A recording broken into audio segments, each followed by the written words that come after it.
Students हम बात करेंगे नंबर ऑफ पार्टिकल्स कैलकुलेट करने की अगर हमें मास गिवन हो। ठीक है, इसके लिए हम प्रॉब्लम स्टेटमेंट देख लेते हैं कि हाउ मैनी मॉलिक्यूल्स, एक मॉलिक्यूल्स कितने हैं are there in 40.5 grams of HBr यानी हाइड्रोजन ब्रोमाइड।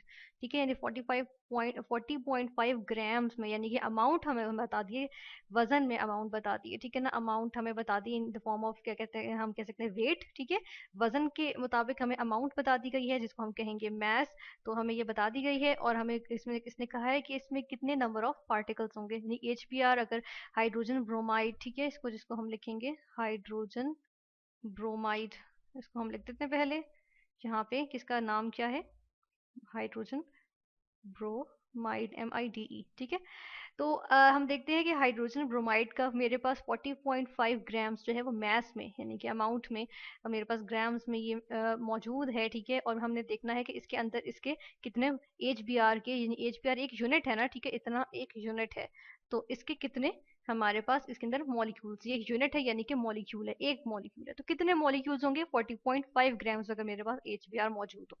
ठीक है, यहाँ पार्टिकल से मुराद यही है मॉलिक्यूल्स। ठीक है, तो हम क्या करते हैं, इसके लिए हमें करना पड़ता है, एक फार्मूला लगाना पड़ता है। फार्मूला क्या है, हम यहाँ पे फार्मूला लेकर आते हैं, ये है फार्मूला। ठीक है, और ये इनकम्प्लीट है, इसमें हम जो है वो देख लेते हैं कि क्या होता है कि हम कहते हैं नंबर ऑफ मॉलिक्यूल्स फाइंड करने के लिए मैस इन ग्राम्स होता है, इसको हम डिवाइड करते हैं मोलर मैस से। ठीक है, यानी कि मैस इन ग्राम्स हमें हाइड्रोजन ब्रोमाइड का गिवन है, उसको हम डिवाइड करेंगे किससे, हाइड्रोजन ब्रोमाइड के मॉलिक्यूलर सॉरी मोलर मैस से। ठीक है, और मल्टीप्लाई कर देंगे किससे, एवोगैड्रोस नंबर ऑफ पार्टिकल्स से। अब एवोगैड्रोस नंबर ऑफ पार्टिकल्स की हम वैल्यू लिख देते हैं यहाँ पे, जो कि होती है 6.02 एक्सपोनेंशियल 23। ठीक है, ये होती है इसकी वैल्यू। और इसके साथ जो है, जो यहाँ पर हम कहते हैं कि एवोगैड्रोस नंबर ऑफ पार्टिकल्स किस में होते हैं, एक मोल में, यानी कि एक मोल क्या होता है, जिस तरह अमाउंट की हमने बात की कि अमाउंट को अगर हम वजन के हिसाब से मेजर करें तो वो मैस में होगी। ठीक है, यानी ग्राम्स में होगी। ठीक है, और अगर हम जो है वो काउंटिंग करें कि, तो हम काउंटिंग के लिए एक जो है वो टर्म यूज करते हैं जिसे हम कहते हैं मोल, यानी कि एक मोल अगर होगी चीज, पर मोल के हिसाब से देखें तो वो पार्टिकल्स जो हैं, मॉलिक्यूल्स हो, एटम्स हो, आइंस हो, कुछ भी हो, तो वो कितने होते हैं, 6.02 एक्सपोनेंशियल 23 नंबर ऑफ पार्टिकल्स होते हैं। ठीक है, तो इसके साथ जो हम देखते हैं कि जो हमारे पास यहाँ पर यूनिट आ रहा है वो पर मोल है। ठीक है, इसी तरह मैस जो ग्राम्स में, और मोलर मैस यानी कि कितना मैस जो है वो एक मोल में पाया जाता है। ठीक है, इसमें हम वैल्यूज पुट कर लेते हैं। ठीक है, अब यहाँ पर पहले, सबसे पहले हम देख लेते हैं कि हमारे पास मैस जो है वो कितना है, 40.5 ग्राम्स। ठीक है, मोलर मैस के लिए मैं कैपिटल M लिख रही हूँ। ठीक है, ये कितना है, ये हमें निकालना पड़ेगा। ठीक है, तो हम किस तरह से निकालेंगे, हम इसको जो है वो लिखेंगे HBr। ठीक है, HBr लिखा।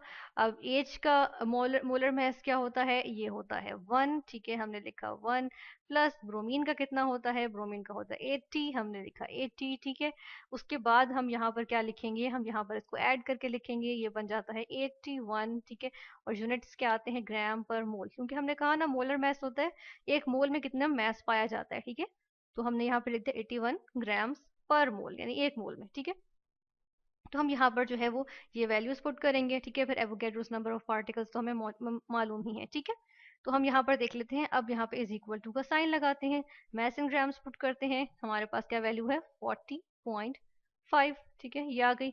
डिवाइड करेंगे, किस चीज से डिवाइड करना है, यहाँ पे डिवाइड करना है 81 ग्राम्स पर मोल से, ऊपर हम यहाँ पे यूनिट्स में मेंशन कर दें ग्राम्स। ठीक है, और नीचे किससे हम कर रहे हैं 81 ग्राम्स पर मोल से, 81 ग्राम्स पर मोल। ठीक है, इसके बाद क्या करेंगे, इसके बाद हम मल्टीप्लाई करेंगे। अब मल्टीप्लाई किससे करेंगे, ऊपर से हम देख के उतार लेंगे यहाँ से। ठीक है, 6.02 एक्सपोनेंशियल 23। ठीक है, पर मोल, यहाँ से आ जाएगा पर मोल। ठीक है, ये आ गया। अब यहाँ पर हम देख लेते हैं कि ग्राम्स जो है वो न्यूमरेटर में भी है, डिनोमिनेटर में भी, तो ये कैंसिल हो जाएगा। ठीक है, तो यहाँ पर जो ग्राम्स है वो डिनोमिनेटर के भी डिनोमिनेटर में, यानी कि जो लाइन लगा के नीचे लिखते हैं वो डिनोमिनेटर होता है, डिनोमिनेटर के भी डिनोमिनेटर में, तो इसका मतलब है ये ऊपर चला जाएगा। ठीक है, जबकि ये जो है वो डिनोमिनेटर में है, तो ये भी कैंसिल हो जाएंगे। ठीक है, और हमारे पास फाइनली जो यहाँ पर वैल्यू आती है, हम यहाँ पर वैल्यू मेंशन करेंगे, ठीक है। वैल्यू मेंशन करते हैं। अब 40.5 डिवाइडेड बाई 81, ये सारे हम कैलकुलेशंस यहाँ से कर लेते हैं। ये हमारे पास यहाँ पे कैलकुलेशंस आ जाएंगी। सबसे पहले क्या है, 40.5, ठीक है, डिवाइडेड बाय 81, ठीक है, ये किया, 0.5 आया, ठीक है। अब 0.5 को किससे मल्टीप्लाई करेंगे, एवोगैड्रोस नंबर जो कि है 6.02 एक्सपोनेंशियल 23, ठीक है। ये हमने किया इज इक्वल टू, ये हमारे पास आंसर आ गया 3.01 एक्सपोनेंशियल 23। तो हम यहाँ पे मेंशन करेंगे 3.01 एक्सपोनेंशियल यानी multiply by 10 raise to the power 23, ठीक है। और ये क्या है, ये हम निकाल रहे थे नंबर ऑफ मॉलिक्यूल्स, ठीक है। ये हमारे पास क्या आ गए, मॉलिक्यूल्स आ गए, यानी कि मॉलिक्यूल्स क्या होते हैं, जो डिफरेंट एटम्स से मिलके एक हमारे पास सब्सटेंस आ जाता है, ठीक है, या सेम एटम से या डिफरेंट एटम से मिलके जो एक आता है, यानी मोर देन वन एटम से मिलके जब हमारे पास एक सब्सटेंस आता है उसको हम मॉलिक्यूल कहते हैं, ठीक है, एक पार्टिकल या एक एंटिटी जो आ जाती है। तो इस तरह से हमने क्या चीज निकाली, NO यानी नंबर ऑफ मॉलिक्यूल्स निकाले, ठीक है।